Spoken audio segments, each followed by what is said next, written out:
I spent the last week behind my camera like this, and it's time to show you what's in front of the lens.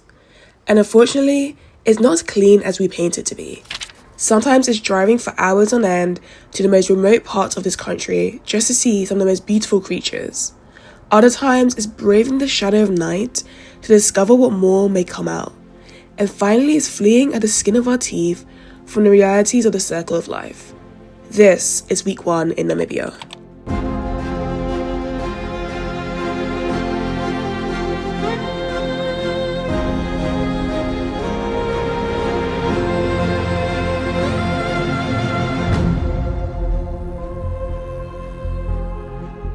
The journey to Namibia was a smooth one.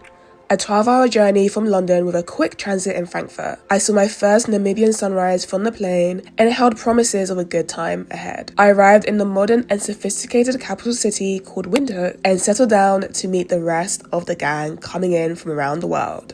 Cheers! Cheers! Woo! I have a confession. So last night we went for dinner at this place called Joe's and I had my first game meat. So game meat is basically like bush meat, basically. I had springbok, which I think is like a type of deer. And it tasted really good. I think the outside was really well cooked, but I think the inside was remind me a little bit of like chicken livers, which I'm not a big fan of. So after I ate it, I felt a bit gross. Or maybe I felt gross because I subconsciously was like, I shouldn't be eating this. I don't know.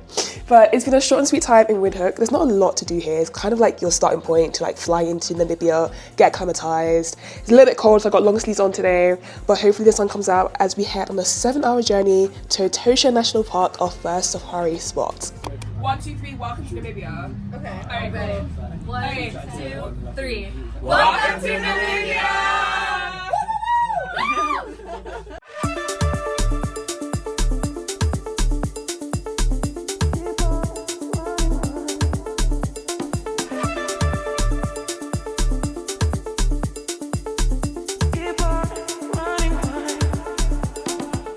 The journey to Etosha is long, but you're well rewarded as soon as you arrive.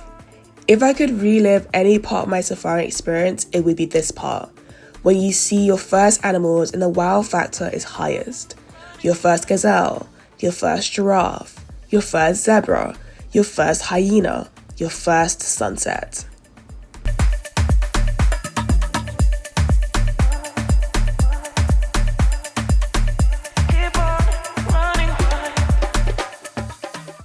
It's unlocking. Are we locked in?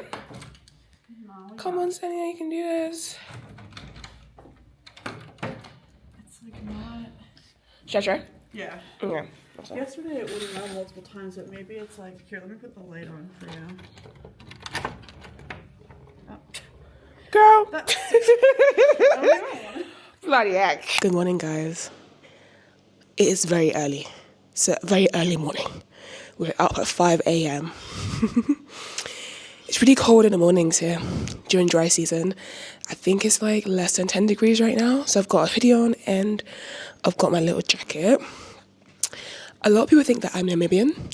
In the cities and the little towns we passed by on our way here yesterday, I got people asking me, just like talking to me, just saying I'm beautiful, asking me if I'm Namibian, which is cute. But now that I'm here, I'm actually one of the only black tourists in this whole safari, like a whole national park, which is a dynamic that I expected because it's mostly European tourists, but it's interesting to see. Namibia so far feels really big. The drive yesterday was so long, felt so long, but most people have been nice. Heading on a game drive this morning, which is why I'm up so early, and hopefully we have a good time. Hopefully I wouldn't even see a lion or elephant. We'll see.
After a post-drive shower and editing session, we head out again in the afternoon to see what we could find. This time there's a lot more animals, and it was such a magical experience to spot these amazing creatures from afar. The most magical meeting was seeing multiple herds of elephants come together. I couldn't believe my eyes. She's not ready. Guys, this is so insane. So insane. Until a baby elephant falls into the water and it's mayhem.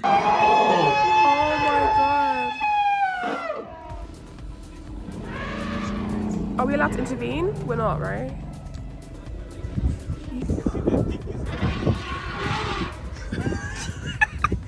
Thankfully, after a while, the baby was retrieved from the water and the elephants calmed down, but it was definitely a tense situation.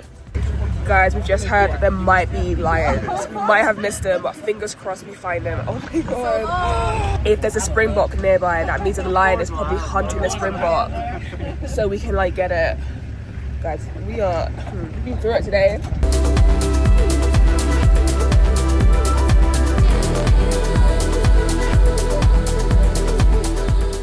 Our first 2 nights in Etosha have been at a Namibia resort.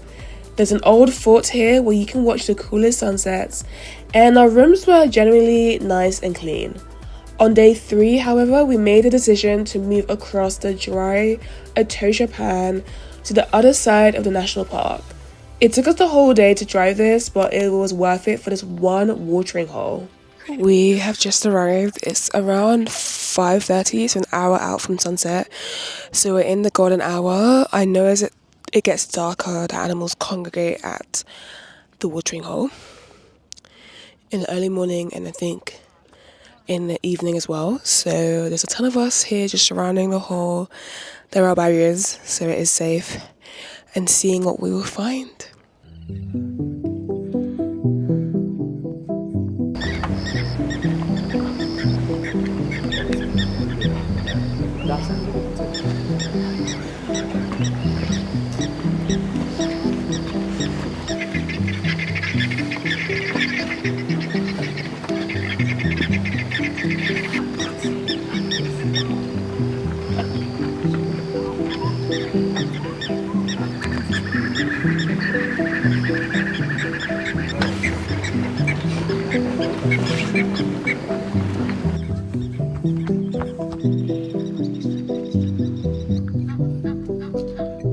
Leaving Etosha after such a special time was hard, but it had to be done.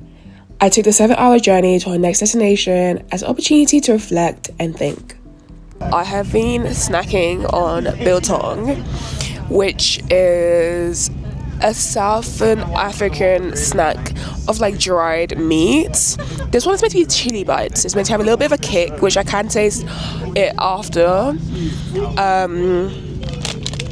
It's pretty tough. It's pretty hard to eat, not gonna lie. I've been chewing. It's been good exercise for my molars.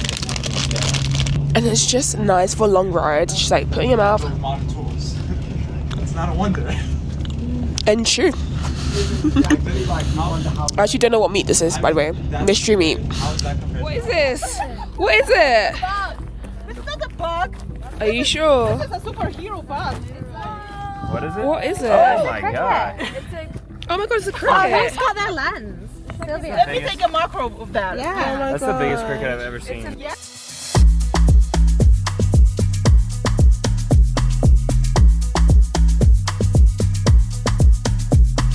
Is it a good sign or bad sign when they tell you that the Wi-Fi just stopped working like a day or 2 ago? So you're in the middle of this like crazy nature place and you're disconnected from the world in this amazing beauty, and this is your room. I'm in room 7. Alrighty, I'm rooming with Sienna. Hi Sienna. This is our room. We've got some cute elephants on our beds. Those are our towels, and then we've got some seats, little lounge area. The balcony is absolutely amazing. Like, not much of a view, but oh my god, like we're just in nature, just taking it all in, and I think that's really, really cool. Alrighty, this is the room. We've got like a little fridge, got some little tea point, mosquito spray. We also have this outdoor shower, which I think is probably the star of the show. Like, guys, look at this.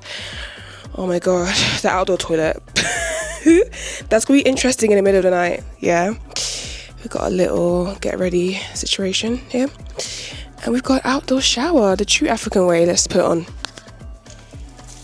And here you have it. Wow, excited.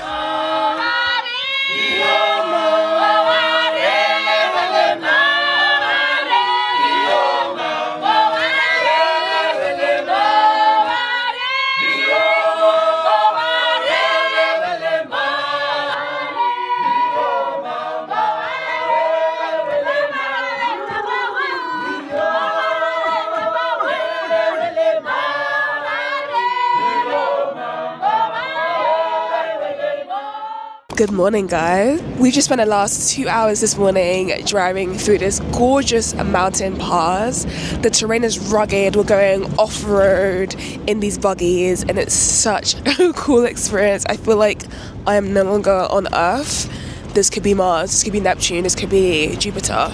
Probably Jupiter because of the brown earthy tones here. But there's no one around. It just feels like the end of the world, really. Insane scenes. So the reason we're here is to look for a herd of desert elephants. And I have to admit, they were hard to find and not at their usual watering hole. But if I've learned anything on this trip, is to be patient.